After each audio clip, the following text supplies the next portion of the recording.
England, 1483. A kingdom shaken by loss. King Edward IV, once the strong and commanding ruler of England, lay dead. His sudden death left behind a fragile monarchy and two vulnerable heirs. Edward's eldest son, Edward V, was just 12 years old. His younger brother, Richard, Duke of York, was barely 9. Too young to rule, too young to defend themselves, and far too valuable to the powerful men around them. As word of the king's death spread, fear rippled through the land. Who would control the throne now? Would the crown pass peacefully to young Edward V? Or would ambition, greed, and betrayal engulf the royal family? This is the chilling story of the princes in the Tower, two young boys who vanished into history, leaving behind one of England's most enduring mysteries. Were they murdered, hidden away, or did someone else shape their tragic fate? Stay with me, because the journey into this centuries-old true crime is about to begin. Upon King Edward IV's death, the crown was supposed to pass directly to his son, Edward V. But tradition demanded that someone act as protector of the realm until the boy came of age. That role fell to Edward's uncle, Richard, Duke of Gloucester. Richard was respected for his military skill and his loyalty to his brother, the late king. But loyalty is fragile, especially when power is within reach. The young Edward V began his journey to London for his coronation. Along the way, he was intercepted by none other than his uncle Richard. The boy was escorted, not to Westminster Abbey, but to the Tower of London. At the time, the Tower wasn't just a prison, it was also the royal residence. Yet once inside those thick stone walls, Edward and his brother would never walk free again.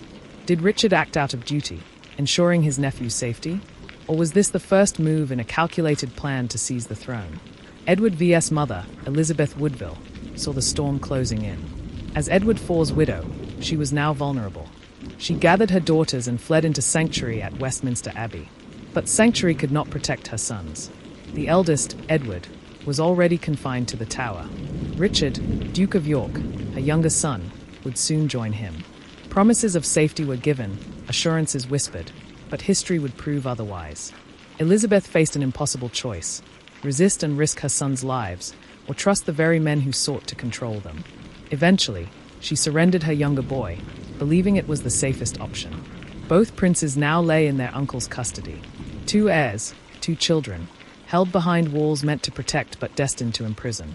As the weeks passed, whispers spread across England. Was Edward V truly the rightful king? Rumors surfaced that King Edward IV's marriage to Elizabeth Woodville had been invalid. If true, this would make their children illegitimate, unfit to inherit the throne. Who pushed these claims into the spotlight? None other than Richard, Duke of Gloucester. In a shocking twist, Parliament declared the young princes illegitimate. And suddenly, Richard was no longer the protector, he was the king. He was crowned Richard III, seizing the throne in one of the most ruthless power shifts England had ever seen. The people of England had seen ambition before, but never had it cut so close to the innocence of children. Once Richard III took the throne, the two boys became less visible to the outside world. At first, witnesses reported seeing them play in the gardens of the Tower. Their laughter echoed faintly across the fortress. But then, silence. They were seen less and less, until finally, no one saw them again. Did Richard order them kept out of sight to avoid rebellion? Or was something far darker taking place behind the Tower's walls? The Tower of London had always been a place of secrets, and for the princes, it became their tomb of silence.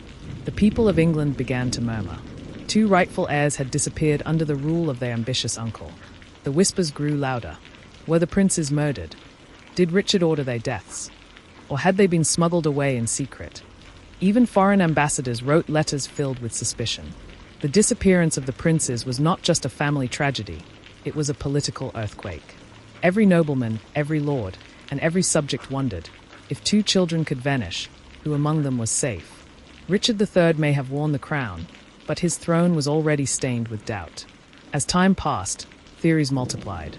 Some believed the princes were murdered quietly within the Tower, their bodies hidden away by loyal servants. Others whispered that they were poisoned, suffocated, or even drowned. Yet there were those who clung to hope. Maybe the boys had been smuggled out in secret, spirited away to safety. Some even believed impostors who later appeared, claiming to be the lost princes, were living proof that the true heirs survived. But with no proof, the truth was swallowed by time, leaving only suspicion. Richard III ruled, but his reign was haunted. Everywhere he went, the absence of the princes followed him. The shadow of his nephews loomed larger than any crown he wore. His enemies seized upon it. A child killer, they called him. His reputation blackened, his name cursed.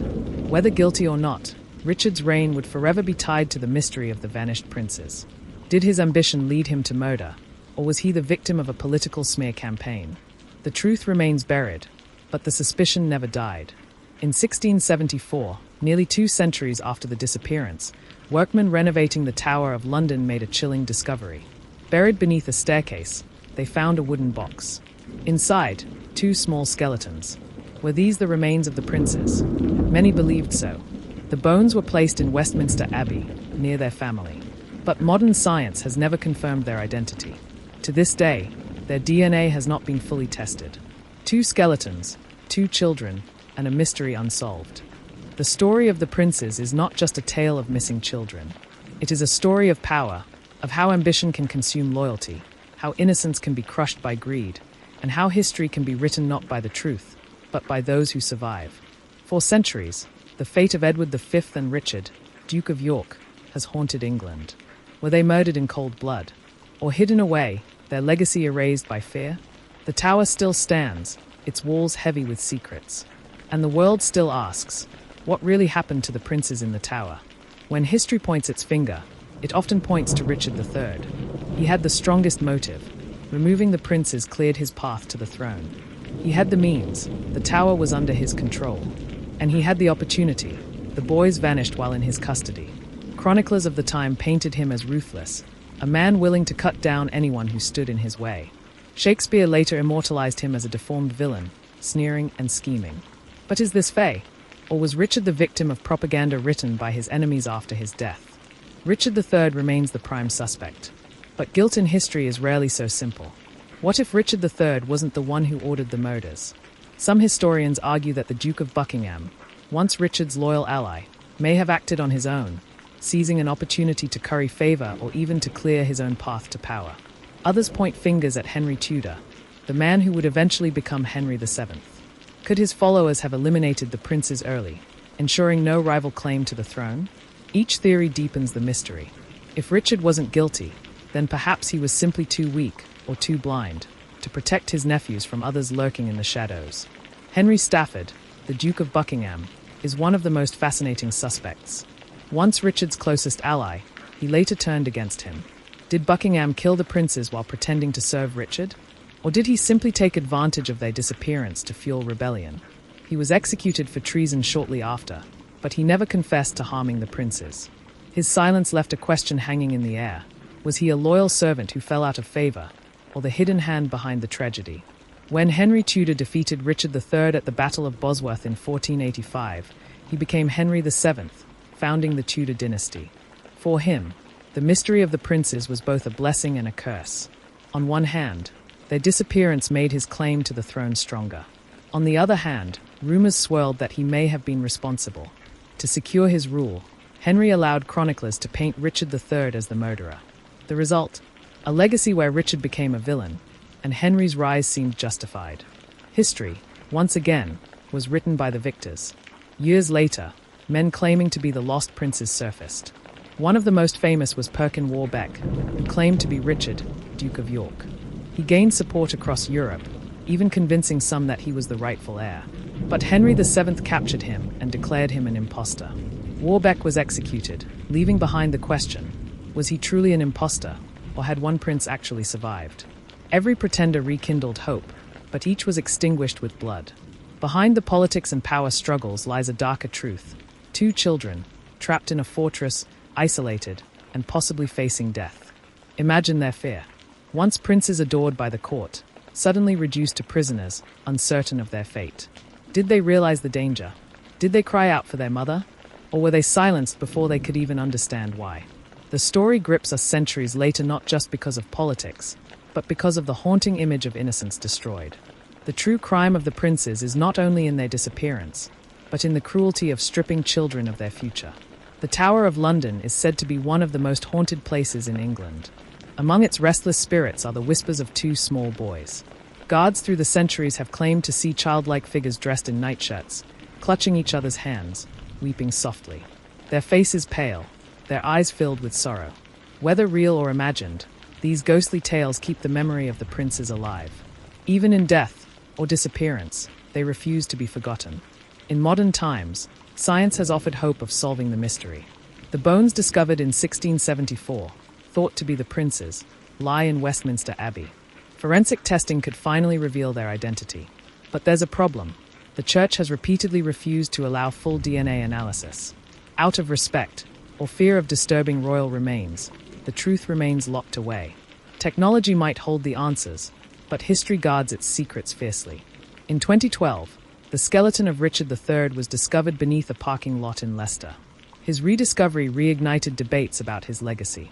Some historians argue he was not the monster portrayed by Shakespeare, but a capable king maligned by Tudor propaganda. They point to reforms he made, laws he passed, and the loyalty he inspired in parts of England. If Richard wasn't guilty of the prince's deaths, then he may have been the most maligned figure in English history. But without the truth of what happened in the Tower, his reputation will forever remain under suspicion.